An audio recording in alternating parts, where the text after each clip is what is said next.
Rahim. I mean, I guess prior to becoming a Muslim, I've been raised in a fairly religious Catholic family.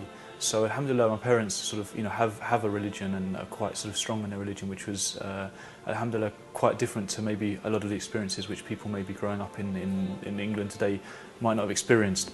So I grew up always going to church every Sunday. That sort of adds up. And then it's only really after I became Muslim, just the Islamic view made a lot of sense to me. And then I remember after I became Muslim, really looking into the concept of Tawheed, the way the Quran talks about Tawheed, and the way the Ahlul Bayt alayhim as-salam particularly have explained a lot of the ideas around Tawheed and the way in which we should think about Allah subhanahu wa ta'ala.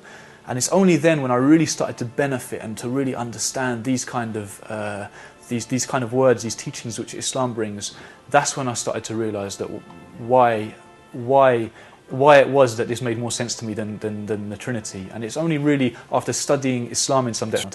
And just one thing I wanted to mention on this is you would find everyone, for example, in Islam we say Allahu Akbar, and you would not find that any Christian would disagree with you on this term. Allahu Akbar, Allah is great.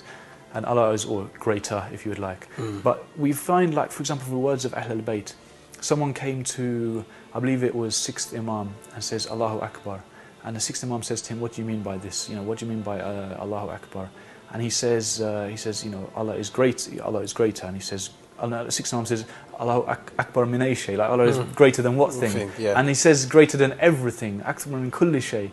And the Imam says, you limited him, and so the man, as in you said that Allah is greater than everything, and the Imam tells you limited Allah, you put limits, boundaries on Allah.